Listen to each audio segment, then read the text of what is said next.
जी अस्सलाम वालेकुम। उम्मीद करते हैं कि आप लोग ठीक ठाक होंगे। आज जिस टॉपिक में आप लोग के साथ कुछ इन्फॉर्मेशन शेयर करने जा रहा हूँ वो टॉपिक यूरिन टेबलेट्स के मुतालिक है, जो कि 50 मिलीग्राम में भी आ जाता है और 100 मिलीग्राम में यानी यूरिन SR की फॉर्म में भी आ जाता है। यूरिन बेसिकली बहुत ज़्यादा इस्तेमाल हो रहा है, मुख्तलिफ डॉक्टर इसको प्रिस्क्राइब कर रहे हैं मुख्तलिफ कंडीशन में। बहरहाल इसके क्या क्या इस्तेमाल हैं, क्या क्या फ़ायदे हैं मरीज़ के लिए, और इसका ऑफिशियल डोज कितना होता है, दिन में कितना हम मरीज़ को दे सकते हैं, और इसके साइड इफ़ेक्ट क्या है कि इसके इस्तेमाल करने से आप लोग को कौन कौन से साइड इफ़ेक्ट हो सकते हैं।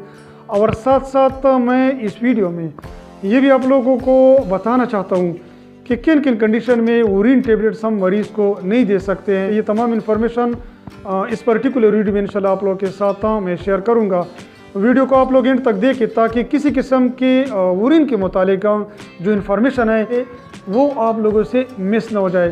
तो सबसे पहले यूरिन जो है ना, ये 50 मिलीग्राम और यूरिन SR फॉर्म में भी आ जाते हैं। आप लोग स्क्रीन पर इसकी तस्वीर देख सकते हैं। तो जिन लोगों को कमर में दर्द होती है और शदीद दर्द होती है तो उसके लिए भी हम मरीज़ को दे सकते हैं। इसके अलावा डिस्मेनोरिया में भी हम मरीज़ को दे सकते हैं, यानी एक फ़ीमेल को अगर माहवारी की वजह से दर्द होती है तो उस फॉर्म में भी हम मरीज़ को दे सकते हैं। इसके अलावा अगर किसी को जोड़ में दर्द है तो जोड़ों की दर्द के लिए भी हम यूरिन टेबलेट्स हम मरीज़ को दे सकते हैं। इसके अलावा अगर किसी को माइग्रेन यानी आधे सर में दर्द का मसला है तो उसके लिए भी हम यूरिन दे सकते हैं। इसके अलावा अगर किसी को हेडेक का मसला होता है, सर में दर्द की शिकायत होती है तो उसके लिए भी हम दे सकते हैं। या अगर कान में दर्द है या दांतों में दर्द है तो इन हालातों में भी हम यूरिन जो है ना मरीज़ को दे सकते हैं। बाज़ लोगों को जिस्म में सख्त दर्द की शिकायत होती है, कोई काम शाम करता है तो काम की वजह से उसके जिस्म में बहुत ज़्यादा दर्द होती रहती है, तो उस हालत में भी हम जो है ना यूरिन दे सकते हैं। इसके अलावा अगर किसी मरीज़ की गर्दन में कंचाव आ जाता है तो इस कंचाव को ख़त्म करने के लिए भी हम मरीज़ को यूरिन दे सकते हैं।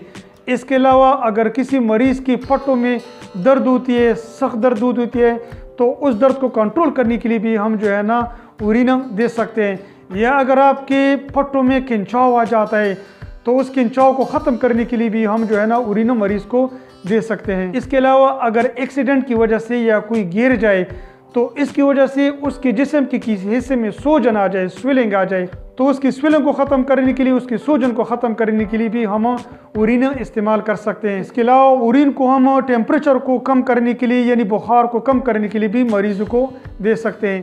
अब आ जाते हैं कि इसका डोज क्या है। बेसिकली इसका जो डोज है दिन में 3 दफ़ा आप लोग खा सकते हैं, वो भी खाने के बाद सुबह, दोपहर, शाम, यानी दिन में आप लोग 3 दफ़ा इसको इस्तेमाल कर सकते हैं।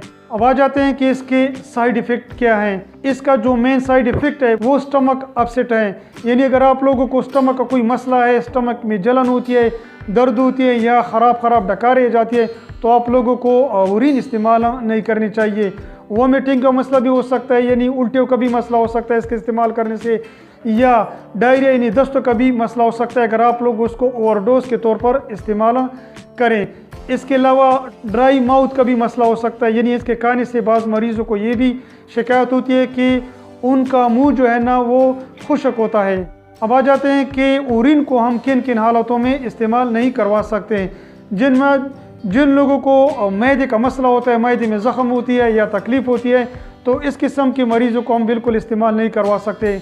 अब आ जाते हैं कि हम किन किन हालतों में यूरिन जो है ना इस्तेमाल नहीं करवा सकते हैं। वो फीमेल जिनको हमल होती है तो हमल के दौरान यूरिन का इस्तेमाल बिल्कुल ममनू है, आप लोगों ने बिल्कुल इस्तेमाल नहीं करने हैं। या वो फीमेल जो अपने बच्चों को दूध पिलाती हैं तो दूध पिलाने के दौरान भी किसी किस्म की यूरिन गोली आप लोगों ने इस्तेमाल नहीं करनी है।